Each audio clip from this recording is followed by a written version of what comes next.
Welcome to the Perfectly Flawed podcast, where we share stories and conversations with amazing people who've achieved extraordinary success by embracing their struggles and imperfections. They've achieved what they have, not despite their perceived flaws, but because of them as well.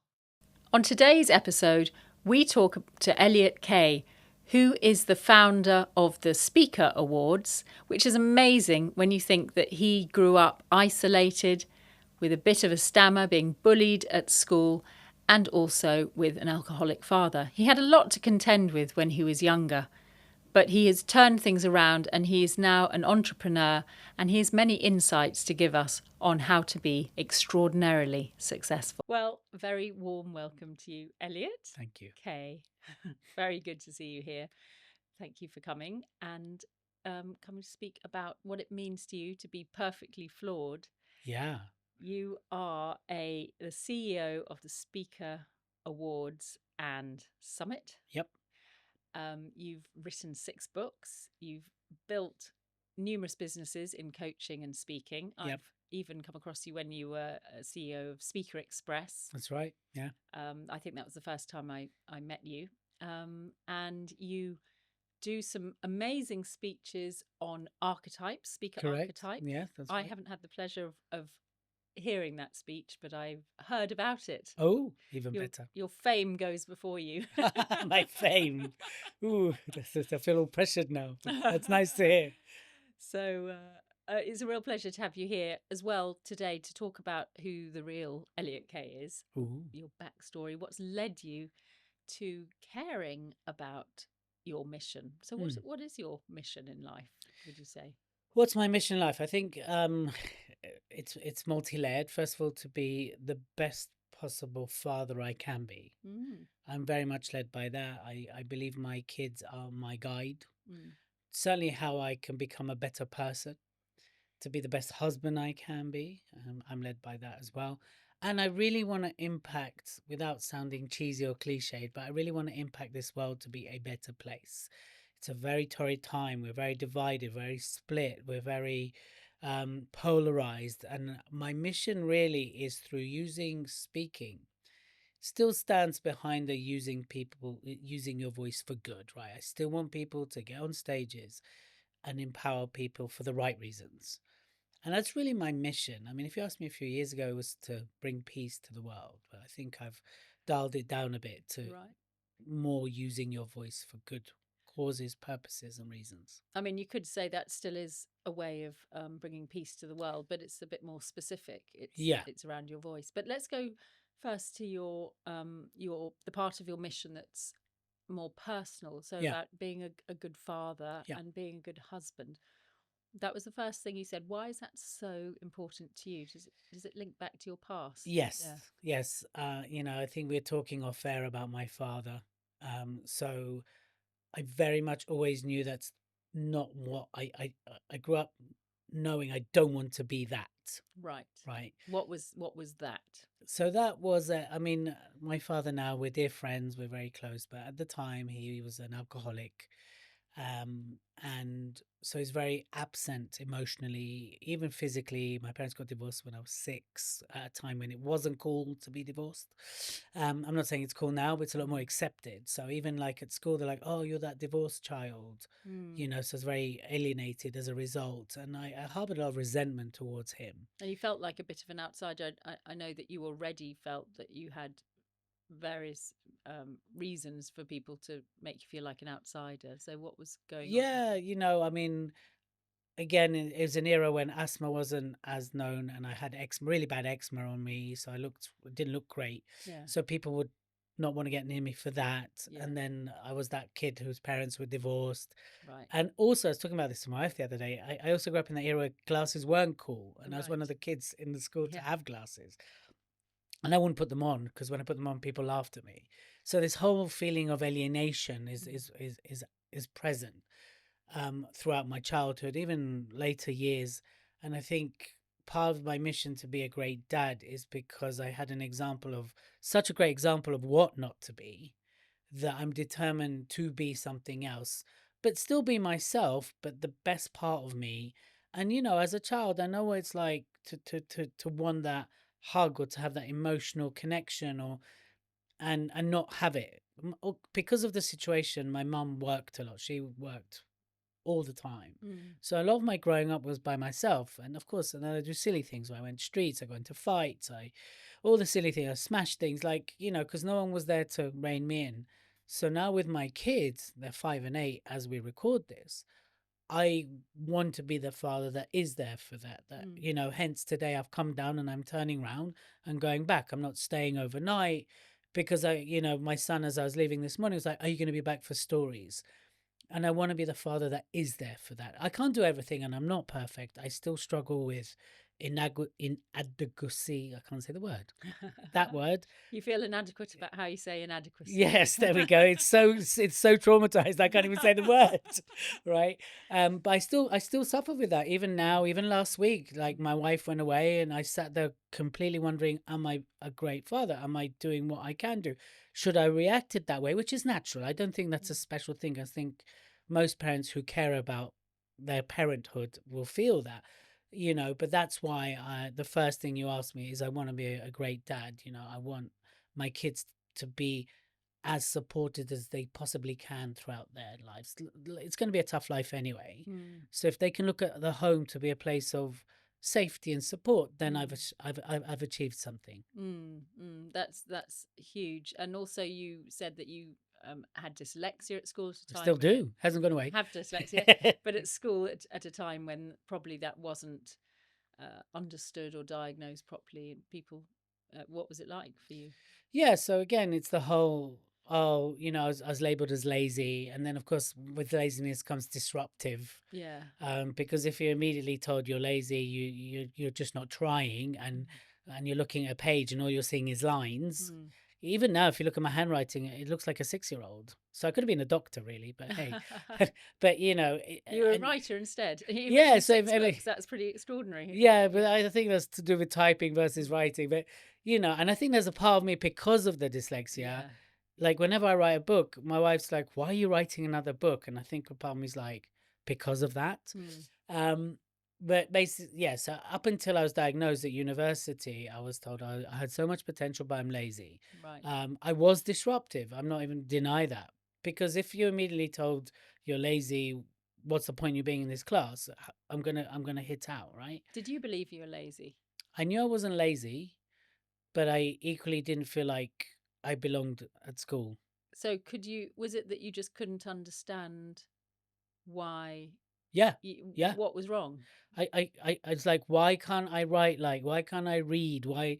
So you're kind of growing up that something's wrong with you, because Right. So you this felt you were continues. defective or Yeah, like flawed, flawed, perfectly flawed, fundamentally flawed. apparently. Well, as it turns out. Yes.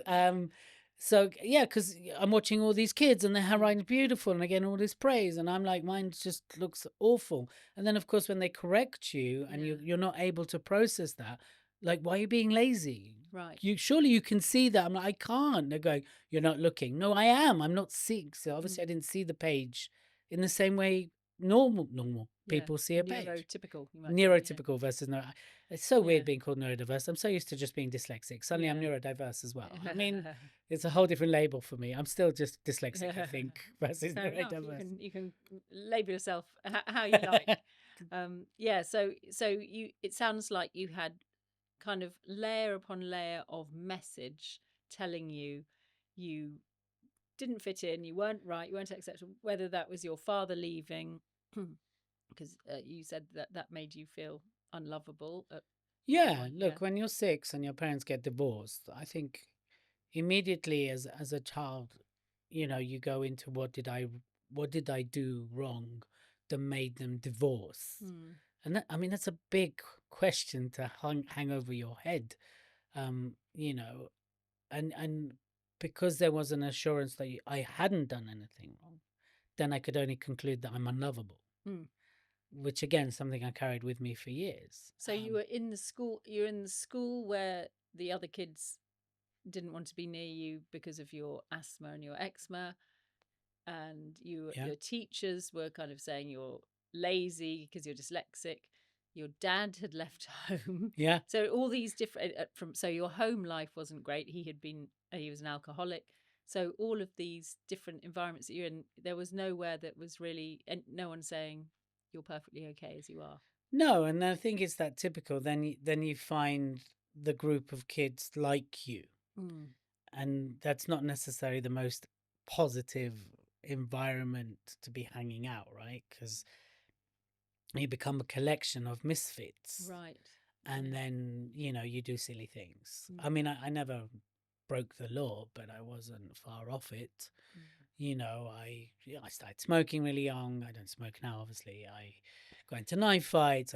Back then it was fights. It was just fights, and a lot of them. And that's kind of how that was my refuge. That was we all kind of don't fit in, so let's not fit in together. And kind of be against Yeah, the world and sod the world. Yeah, like they don't get us. We don't care about you. Yeah. Yeah. How old were you? Like teenage years? Yeah, we're kind of getting towards the teenage years now, when I'm kind of like a bit older, and then of course this kind of whole social environment, because there's girls involved and there's social pressure and how you show up, and it took me a very long time to kind of adjust to even wanting to be a part of a group, and I just wasn't I wasn't a nice kid. I wasn't a nice teenager.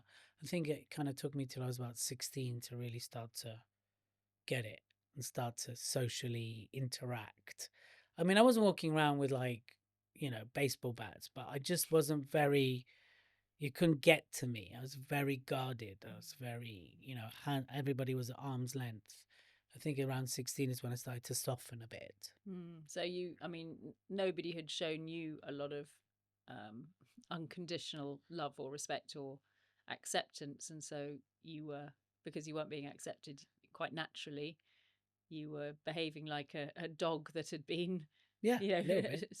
street dog that hadn't been treated well or fed properly or nurtured and nourished. And so you probably were hit out. hit out. So what then, maybe jumping ahead quite a lot, but what changed in your life and we can go back to some of these things, but what changed in your life that led to you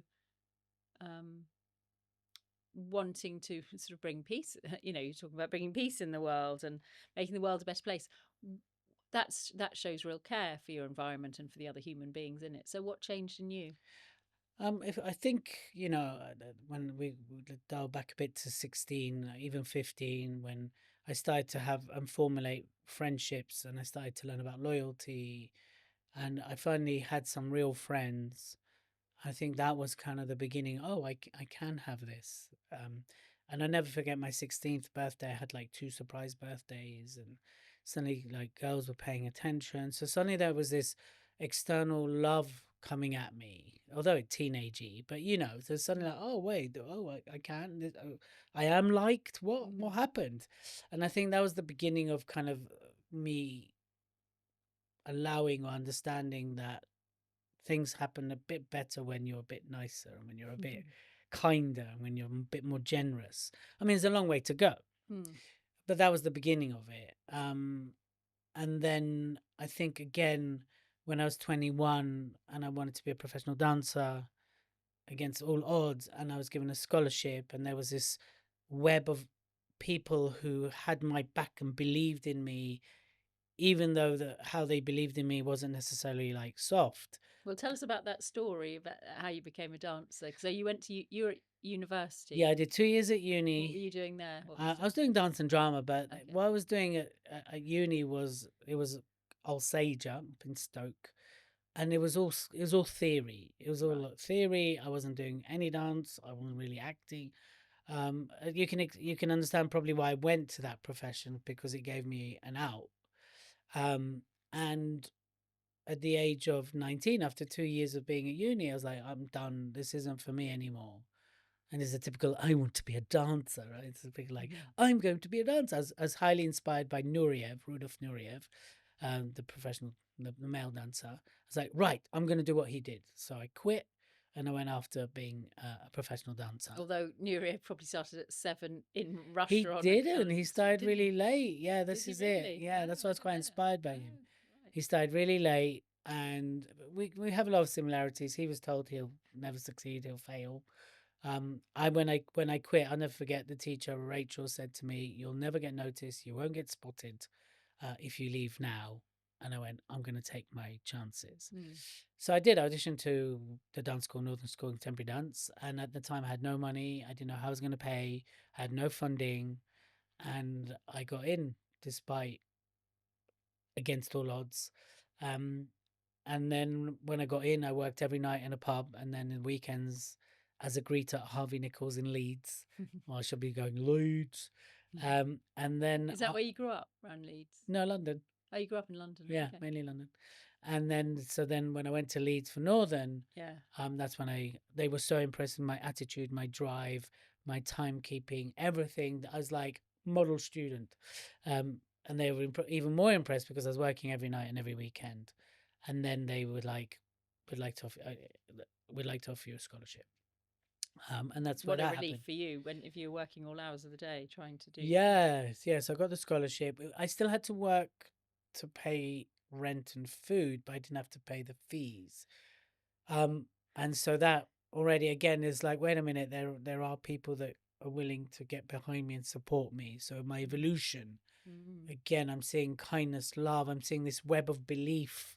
I actually went back this year to do a talk, and I donated my fee back to the school to say thank you. And I'm going back there Wow. in July this year again, and I'm donating my fee back to the school because that's part of my vision is to give back, to them specifically. Because I feel what I've really learned about business building and entrepreneurship, I learned at that school. Really? Yeah. What did you learn? Timekeeping, discipline, dedication, flexibility, agility, the ability to move and be creative, not just move physically because it was a dance school, but move in your mind. Right. So I learned so much from them, and the need to evolve and change, to have be diverse in your ability. Although of course now it's children get niched. So all these things that I've taken into all these businesses, and um, it's come from Northern School of Contemporary Dance. I did a post a few times. All right, I was born in London, but I was made in Northern. Right, that advert you get for the army. Yeah. So it's a bit like that. I feel like they really set me up to succeed in business. Wow. Which is why I give like That's now an unexpected side benefit of dance school, wasn't it? completely. And that's when I went back and I said I spoke to the third years this year, and I was like, what if this is a rehearsal for something else? And you could see them go, oh wow, really Yeah. think. Because if Well, you, a lot of them will need business skills anyway, won't they? Even if yeah, they're, I mean, even if they're dancers, they'll. you need business skill. You need to think of yourself as a brand. You need to understand the logistics of dancing as a business. Mm. So many things I got, and it just set me up, and that's why I just. And I think that coming back to the original question again, here are people that don't really know me who like we believe in you. Yeah. So that set me off on a kind of a path. And I think kind of the next kind of key milestone is I talked to you about this is when I was stuck in Barcelona. So I left the show. They owed me loads of money. They promised they're going to pay me. I went to audition, and I found myself in this little place called Calella, in near Barcelona. It's along the coast, and they hadn't paid me. And I went to take money up to pay for a taxi, and I had no money, and I was stranded, and I couldn't speak the language. And there was a big storm. And there's a big storm. It's the worst storm they'd had for years. There was only like one train, maybe, if the rain had stopped. And I remember that feeling of being helpless, like, oh my gosh. And again, credit to my mum at the time. I got back to Barcelona. I rang her. I said, I got no money. I'm stuck. And again, throughout this whole era, I've never had money. Like my mum always worked very hard, but my dad's my dad. Whenever I'd call my dad, he'd be like, I don't have any money. I called her. She says, okay, let me sell some shares. I'll send you some money. Let's get you back to where, at the time she was also in Spain, but she was the other side. Let's get you back here and then we can rebuild. So all these kind of moments of generosity. Mm. And you go, well, of course your mom's going to do that. Oh, yeah, she's your mom. But, she didn't. She used to do that. That wasn't her normal thing. She wasn't mean, but she's quite stringent. Like, she's like, you want spending money? Then you need to do this. It's one of those. I was like, why can't I just have a mom that will give me spending money? But it also sounds like that even though that experience for you, being in the storm, with no money, near Barcelona, and not being able to speak the language, and a bit kind of in the middle of nowhere with no means, why was that such a? I can understand you felt very helpless. Why was that such a critical moment for you, do you think? Because I had what felt like I had to give myself to fate. Right. I'm not a control freak, but I had no control Mm. of what happens next. Because even I remember I had spoken to a taxi, said Barcelona. He said, yeah, yeah. And I said, okay, let's go get some money out. He's like, doing this, pay Yeah. me up front. And so that was the moment I went, I was like, and it swallowed my card. So he's driving off, right? And I just like, how am I going to get back? If there's no trains, I've got no money, I can't pay for a taxi. Yeah. And I think at the time, even because of the storm, my mobile wasn't working. So I couldn't even call. And it's that feeling of I was like lost. I was completely by myself. I had no one around me. I couldn't turn. And I even went to some people, Inglés, Inglés. No, no, no, no. Like no one would even speak to me. And that's a complete moment of, I don't know how I'm going to get out of this. And was that followed? I mean, I don't want to put words into your mouth, but I've I've been in a similar situation in Peru, Wow. miles away from everyone I knew, and without money, and I'd been robbed. Oh, no. My shoes had been taken off my feet, um, and I'm just wondering whether that sense of complete helplessness and then giving over to fate was followed eventually by a kind of sense of a kind of almost release, because there's quite a lot of struggle that goes on in life, like whether there was some sort of positive shift that followed up from that. Yeah, I think the way it ended was there was one train and I managed to get on it, and I was praying that I don't get asked for a ticket, and and so it's almost like ironic because I'm sitting in this carriage, no money, not speaking language, and right next to me are all the ticket inspectors, and I'm like, if they ask for ticket, I'm doomed, right? Because they were really really harsh on ticket evaders. But they just ended up chatting the whole time, and I managed to jump the gate on the other side. It's a bit naughty. Um, and suddenly there was this relief. It's like, oh, I'm going to be okay. And then you can rebuild, right? Then that's like, okay, I'm going to tell my mom and ask for help. And, I remember So did when, it change the way you behaved? Like you said, you asked your mum for help. Was that a, sometimes people say that it's a real pivotal point when they start to ask for help. Was that? yeah, because once I kind of voiced it, she's like, "Oh, I didn't realize that was the case. I didn't realize they hadn't paid you. Okay, let me help you." And then when I actually went back, all these other people stepped in and go, "Let me call the company and speak to them in German. I'm a lawyer. Let me say." Suddenly, all these people stepped forward to try and help me recoup the money, which I never did in the end. They just ghosted me basically. And that's part of sort of the performing world, unfortunately, something that you can teach and learn from. But that wasn't the last time because I also had to declare bankrupt later on around 2011. So when I lived in Leeds, I bought a property and that did very well. That doubled in value and I sold it. And then I used that a few years later and bought a place in Cardiff. But of course, I bought it in 2006. It's meant to be finished in 2008. What happens next? The big crash. They don't finish 2009. Negative equity. I have to borrow out of my ears to complete, and then I just was in so much debt that in 2011 I went bankrupt. And again, that's another pivotal moment where everything that I thought I was doing right was wrong. Yeah, I did, and there's a saying, is it? Most people do the right thing at the wrong time. Right. And that was one of my moments. What did you learn through that? I learned that you can do the right things at the wrong time and they can have detrimental effects. I learned that actually from that, I kind of became a bit more financially savvy and a bit more astute with money, although I still every now and then get it wrong. And but for me as a person, I mean, I learned that because you have this whole, the reason I kept it for so much longer, what I should have done in 2009 is given them the keys and gone, take it, right? You completed a year late, take it, it's on you. But I didn't. There's this innate, I have to make this work. So what do? I borrow loads of money, and I'm basically funding this house. Oh, and it got to the point, I never forget, at the time I had a job, this is before the me leaving for coaching. I'll never forget that I had a fairly decent salary. What were you doing I was a trainer for some big corporate brands. I worked with some big brands. for a I did. training company? Or We were an outsourced contact center, and I would design their training in line with their customer service experience. And so I was fairly good wage. And I'll never yeah, forget that every month it would come in and it all go. And most of it went to pay my debt. And so for 2 years, I was carrying this flat. I had a tenant in there, but I was just carrying this flat and I was just funding it. And so that's when I was like, you know what?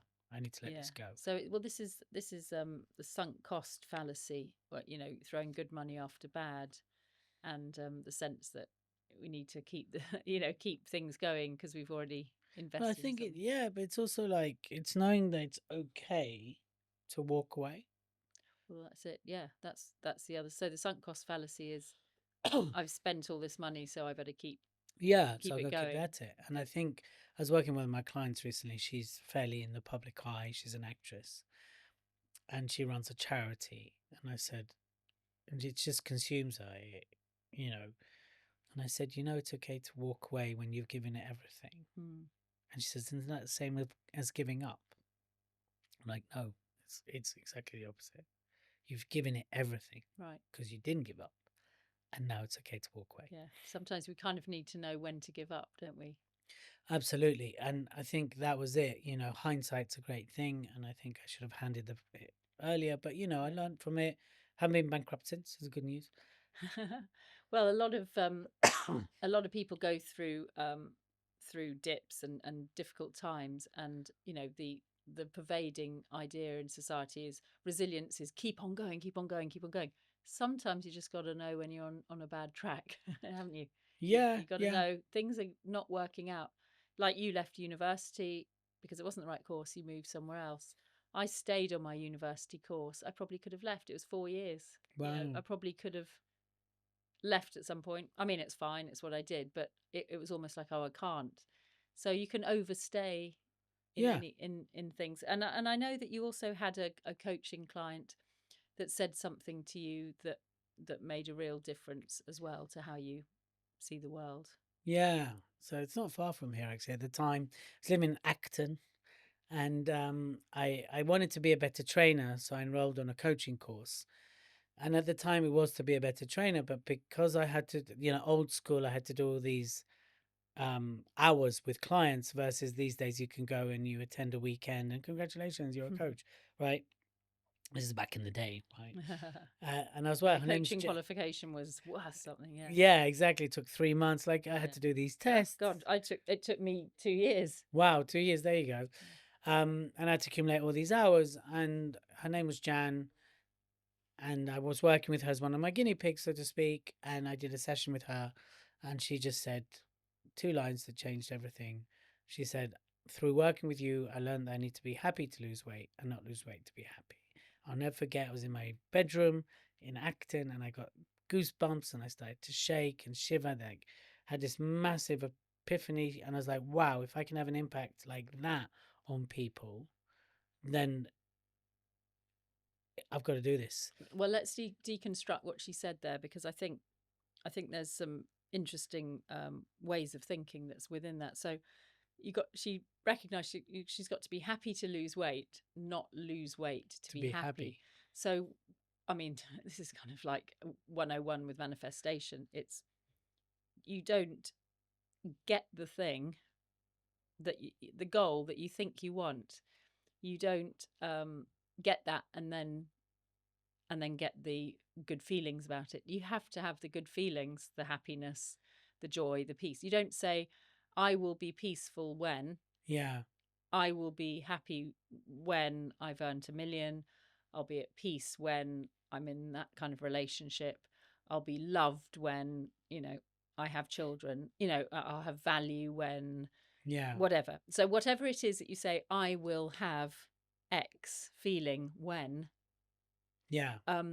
is what's keeping you trapped in a cycle. I'm just sort of like teasing this out because I think it's really Yeah. important for so many of us to remember that we put ourselves into a dynamic with a goal or an end idea, and we live our life. And I always think of it like a donkey that has a stick And a and carrot. then a carrot, and then as they run towards the carrot, the carrot Yeah. stays at the same distance because nothing's changed in that dynamic.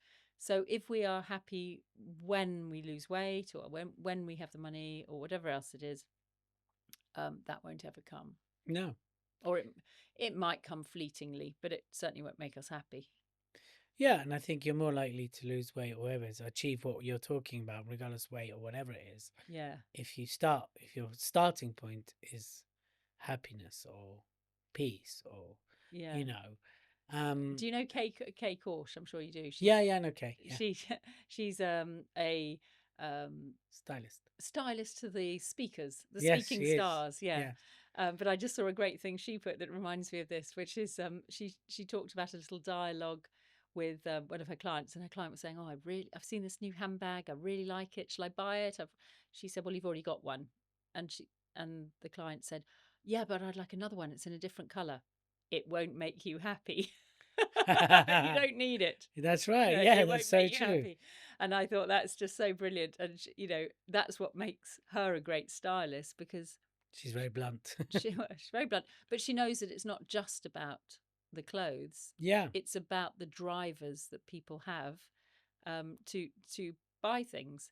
And she said, no, that handbag won't make you happy. You effectively get happy first, right. and then Absolutely. you might choose that handbag, but you don't need to do it as a false way of making you happy. Yeah, and also, I mean, in the Greek, the bigger scheme of things, happiness comes and goes. Period. That's just life, ups and downs, good days, bad days. But I feel people should aim for fulfillment Mm. versus happiness, Mm. because fulfillment has longevity. And within fulfillment, we have up and down, we can have happy and bad days. But if we live a life of fulfillment, then we can be perfectly flawed, because we can accept who we are and we can accept the bad days with the good days, but we're still fulfilled. Versus people that aim for happiness find they're a lot more miserable, because happiness is very short term. Mm.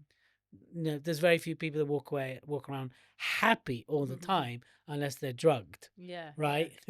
Or they're yeah, delusioned. yeah, yeah. So that's why fulfillment is far more important in this journey. Yeah, it's funny because you use the word fulfillment. I often think of it as contentment, but Okay. effectively the Yeah. same. But yeah, and so I'm imagining it's like happiness is this up and down thing. We like the weather. The weather changes, Yeah. but our base level of fulfillment, contentment, sort of deeper Is joy, strong. whatever, that can kind of you can build on that. Yeah. It's the same with inner peace. I remember seeing a Oh book yeah. called the strap line was "Find Peace in Your Heart," and at the time I had no peace in my heart. I thought, wow, Hmm. imagine having peace in your heart. My heart felt like a kind of empty cusp, and I read this book, and I've got to say I genuinely feel I've got peace in my heart, even if the weather changes, Yeah. the moods change.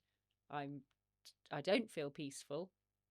Deep down, I have it, and I suppose that's kind of what we're saying here about happiness.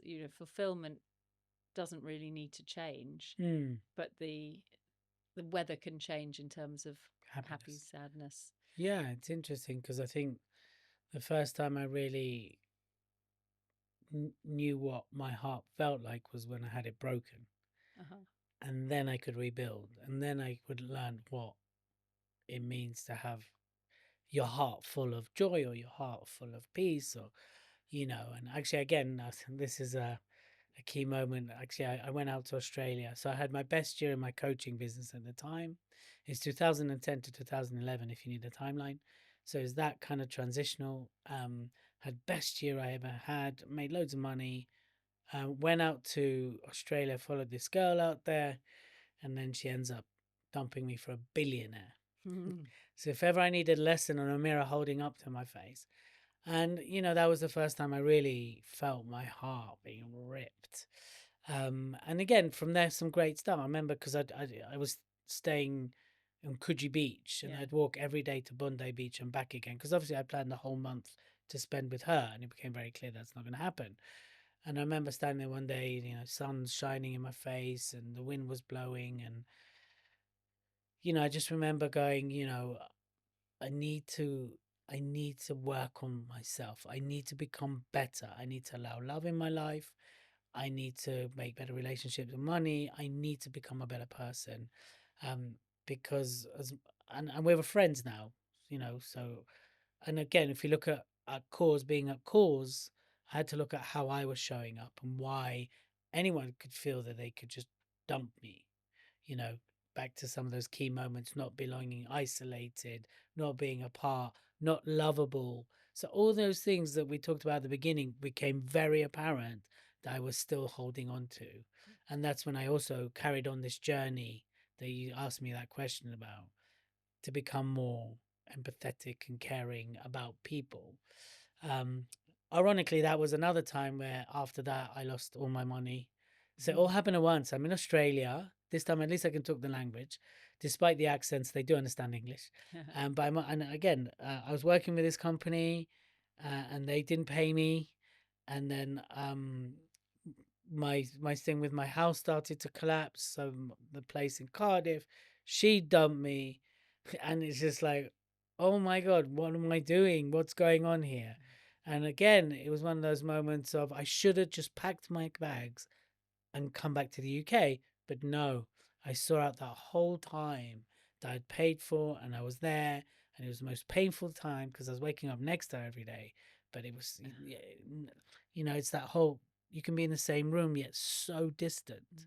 And it was just, but again, that built me up, that made me look at myself, that made me address the sexual abuse. I didn't realize how much I was still carrying that around from when I was 12, which we talked about offline, and I can talk here if you want to.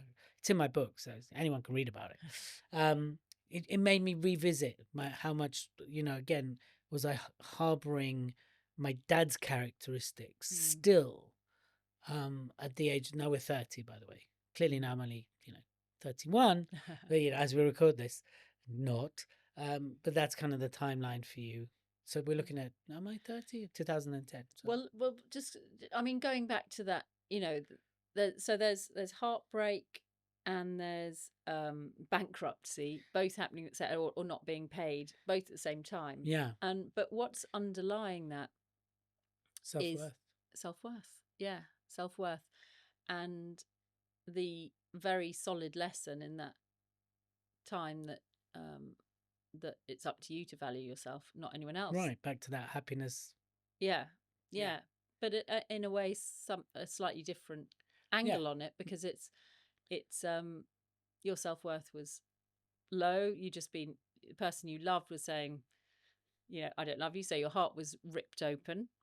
And and I think when a heart gets broken, what it can reveal when it gets is our real heart, which needs to pump for us. I remember when I was heartbroken, and I kind of had this realization: my heart has to beat for my own body, Yeah. not for anyone else's body, because how else do you literally physically you need your own heart for your body, and if you're busy trying to beat your heart for somebody else, you're not looking after your own body. So you had that self-worth experience where it doesn't matter, in a sense, how much they love you or don't love you. You've got to do that job for yourself.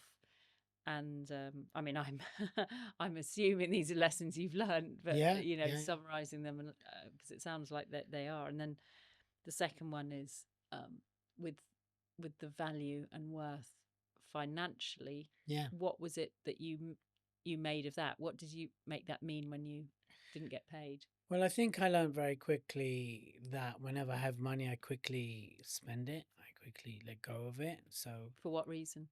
I think it's just because it used to symbolize pain. And if I got self-worth, if I got low self-esteem, and I don't think I'm worth it, loads of money comes in, you're going to go, what do I do with this? Because I'm not worth this. So Yeah, it goes this back isn't out. right. This isn't the Yeah, right place for it to be. it goes Yeah, back out, yeah, right? You yeah. just go, oh, let me spend it. Just Because, as with the love, or even when it reminds me of when you were yeah, growing up and when people maybe tried to be kind, you're probably a bit of a snarly dog. I'll be yeah, back to that dog analogy, but if somebody wanted to help, you were kind of like, "Arr, I'm yeah, against you." exactly. And so in the same way, if somebody wanted to give you money, you were the same, were you? It's just like, I would earn the money, I just wouldn't keep the money. And I think I learned talking about that when I looked at my money sort of blueprint, imprint behavior, is I would get rid of it quickly right, because it symbolized, I had a mum that had to work really hard for it. I had a dad that never had it, so either way, it was painful.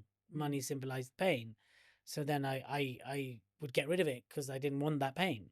right. So that's what that was about. So yes, I had my best year when I launched my coaching business and then went to Australia. But by the time I came back, I was utterly broke. I had nothing in my bank again. But back to the default position, back to your set point and your comfort zone. Your comfort zone was not having money, wasn't it? Yeah, not That's having where money, being that by suited your myself, identity. isolated. Yeah, Yeah, that's I had all that. that it's reassuring when the world conspires to say, this is my identity, this is who I am. I'm alone, I'm broke, I'm unloved, and I don't have money. If that's That was my default. Yeah, that was the default, so you have to keep going back to that until you break it. yeah. Yeah, and I think that was definitely a turning point in terms of heart and even money, and just in terms of the start of the shift in me towards like I need to sort myself out. I need to look at my perfectly imperfect flaws, and I need to embrace them, accept them, and heal where I can. And that's kind of the journey I think I've been on ever since. Right. So what's has the journey been embracing those flaws? Yeah, embracing, improving, healing, letting go. I think that's all part of it. I think, like you said, in order to welcome love, I had to love myself. And once I started doing that, I met now my wife, um, I'm now able to offer that love to my children, which maybe I didn't have. And but it's a process. It's not. We never reach this end. Like that's it. It's this I, I'm the continuous. perfect person. Yeah, Yeah. and this can. I think as we evolve, a next level of flaws show up, right? Which is great. And we talked when we met just before. Like it's okay not to be okay, and you asked me why I wanted to be here, and because I want to show the other side.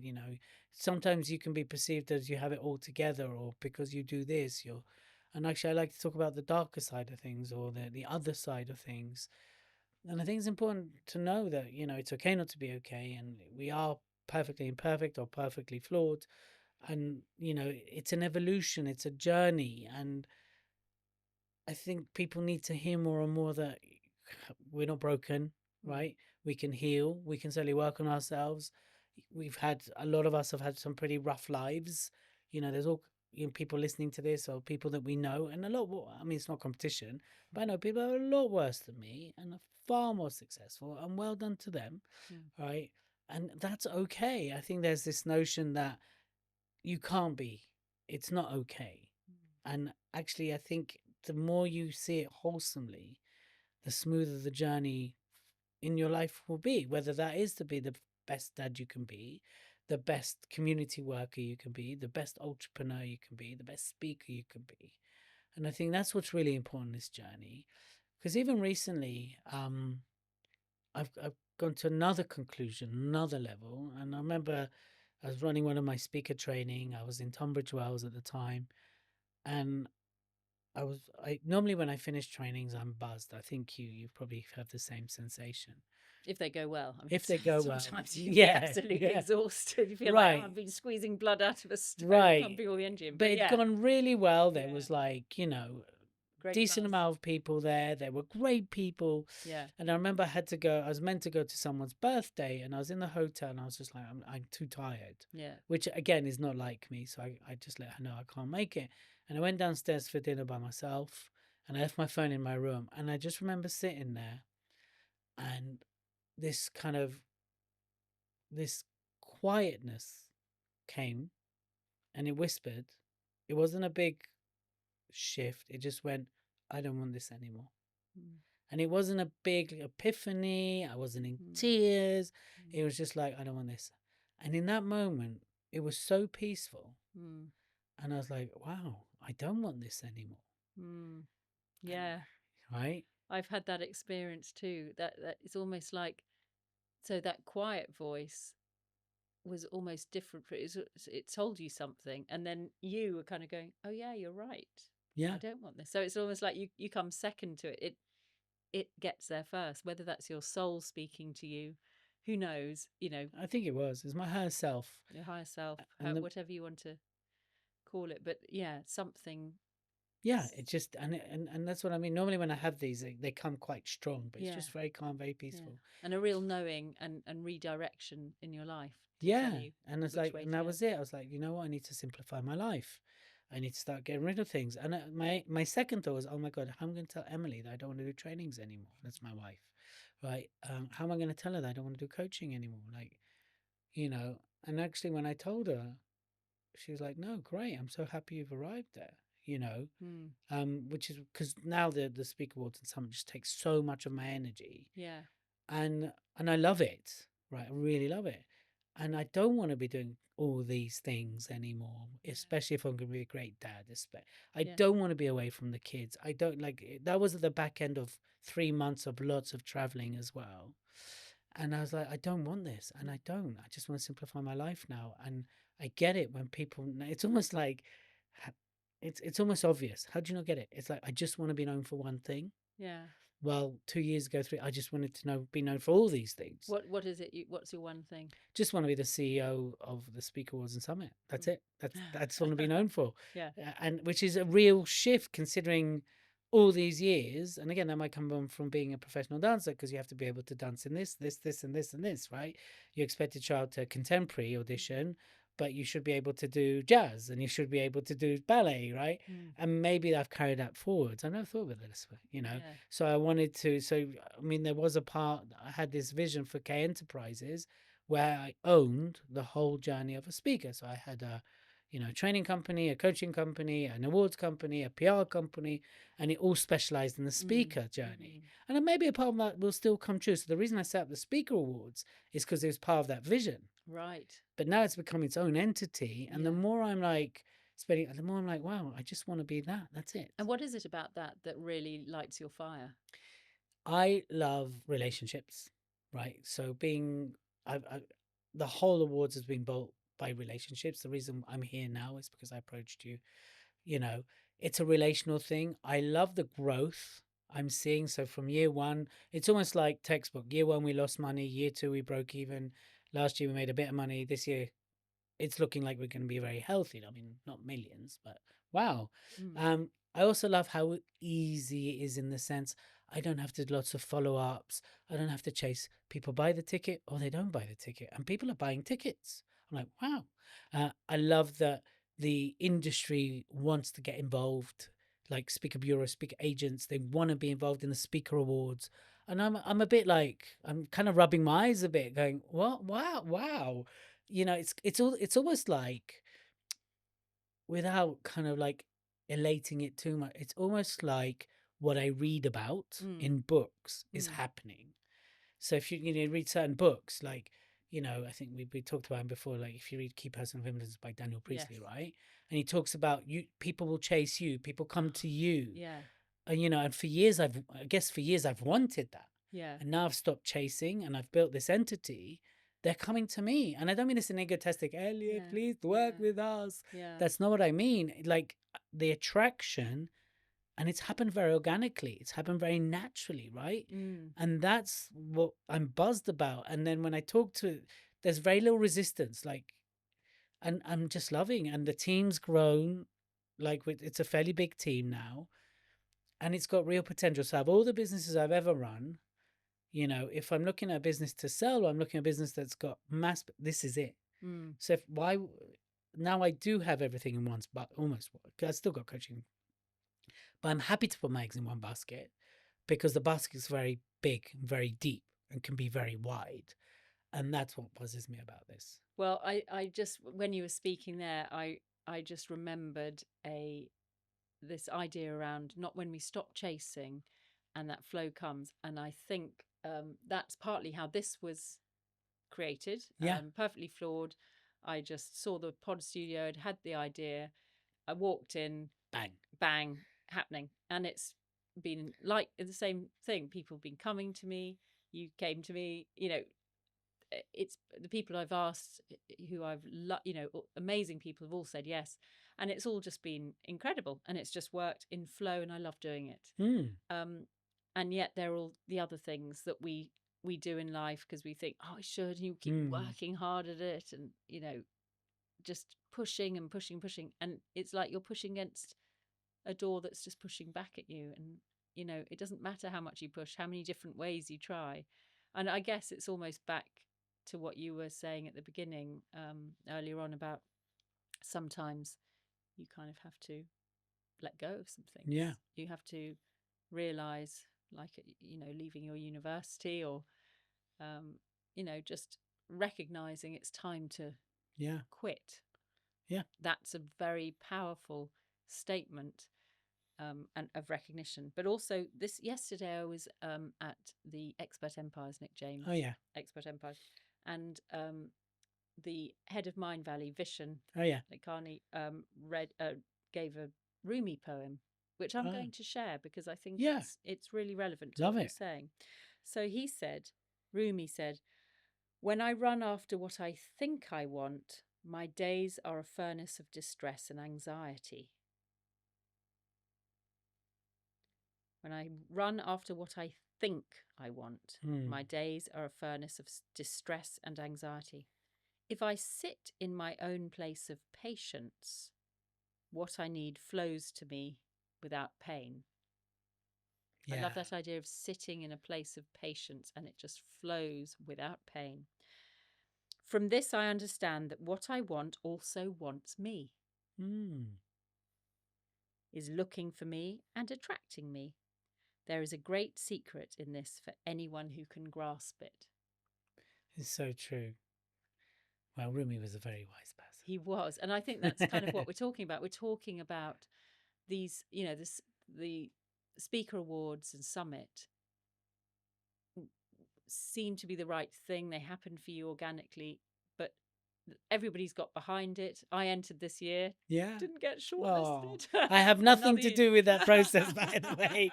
Before you go, gotcha. No, listen, I'm so removed from it. No. But So, I wouldn't have taken me through either, because I didn't think my application was quite where I want it to be. Okay. But that's a good thing, because it's sort of like, right, I know what I want to get together for another year. But anyway, the point, it's not about me. Although it kind of is. No, kind of is. But the fact that you set this up, and I was just reflecting on, in the speaking industry. Yeah.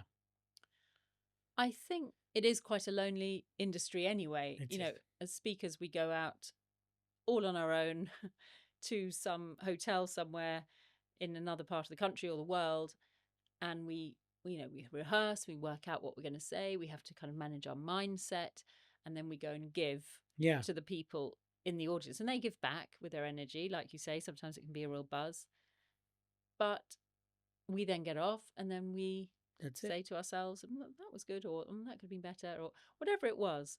And it's so exposing, and it's so personal. And I think there's a community is really powerful, and there is the Professional Speaking Association. There are other speaker communities that I know get together, Toastmasters for non-professional speakers, and all these communities are really good. But the awards and the summit is just a way of really recognizing what we're doing, and I think we just all, every now and again, can do with a bit of recognition from our colleagues in the actual industry, not just from a client that says that was great. Yeah, no, I agree, and which is why I set it up. When I set it up, it was to shine a light on all the great work speakers are doing, and it is about that community, is about that recognition. And one of the things we really, really wanted people to take away from the shortlisting is you should just be happy that you backed yourself, you put yourself through that process.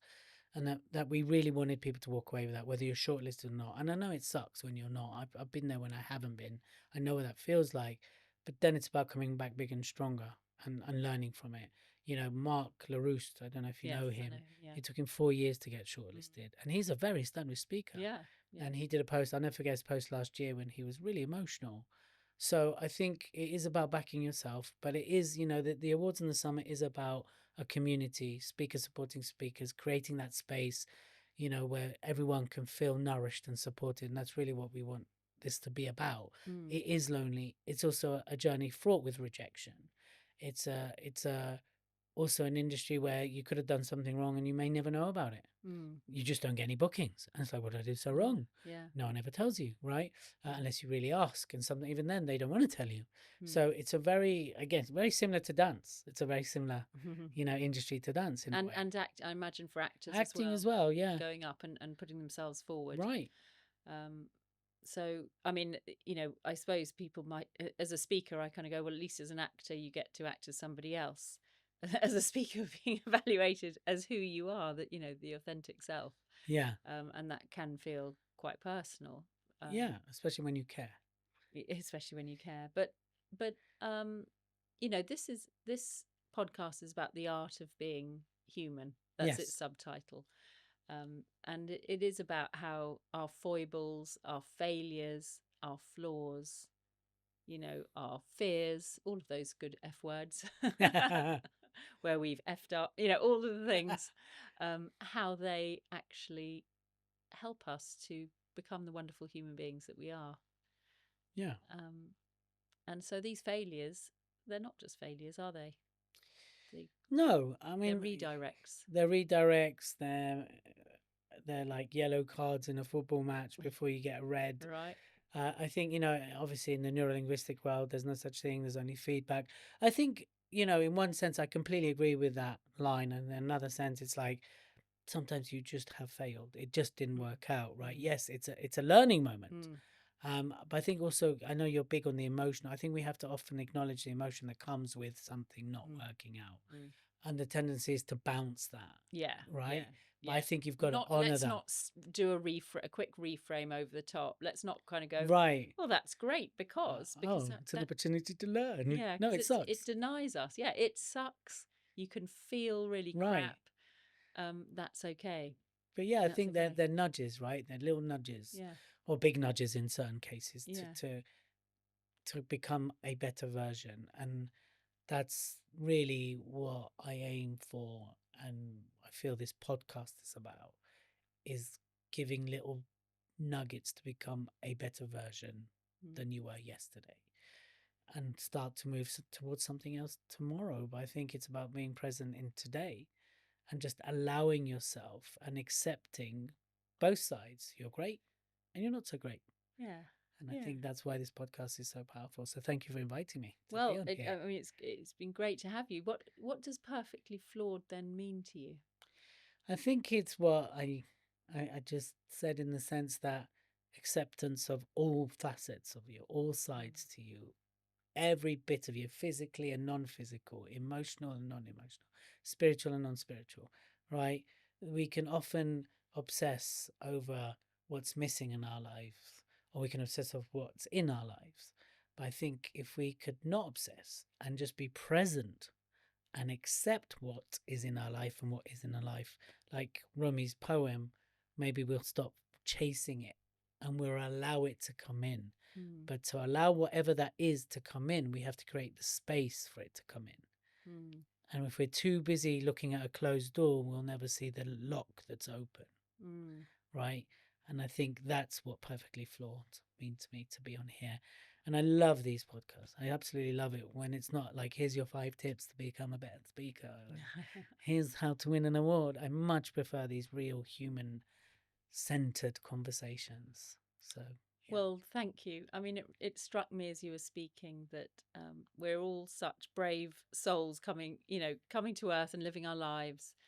And we all, as you've said, have these ups and these downs. We times of being unloved, having to learn to have self-worth. You know, we've all experienced these things, and yet it goes on and we know we're going to have more of it. We're going to have more shit down the line. Sorry, Very everyone. true, very true. We never get to that point where it's like, oh, I'm That's I'm it. armored against the Fixed. world. I'm sorted. I found the secret to life. Yeah. I will never feel pain again, and I'll never be unhappy, and everyone will love me forever. And if you've managed to do that, please get in touch, because I'd love to know how. Absolutely. I've got one final question Yes. for you before we finish today, and that is, what advice would you give, Elliot, to the younger you? Or what would you say to the younger you? Oh, to the younger me, I would say, look, stop being so serious. Go and have fun. Enjoy yourself. I would say save money, right? Start saving now, because the future you will thank you. Love and respect money and appreciate money. And I think the biggest thing I would have said to younger me is let love in. Let love in. Like, stop being so goddamn wary. Just let it in. And I think that would have set me on a very different trajectory if I was able to go back and tell my younger self that. The good news is it's all been perfect just as it is. Exactly. It took you to where you are now. Perfect. Exactly. Elliot, thank you very much for your time today and for coming here. And I'm sure people who are listening will get so much out of this really enriching conversation. Thank you for having me. It's been an absolute pleasure. Thank you, Elliot Kay, and thank you for listening. I hope you enjoyed that episode. I really enjoyed listening to what Elliot had to say about becoming his own best friend and really being there for him and believing in himself as he went through his own healing journey to then go out and get on with life and be the person that he needed to be in the world.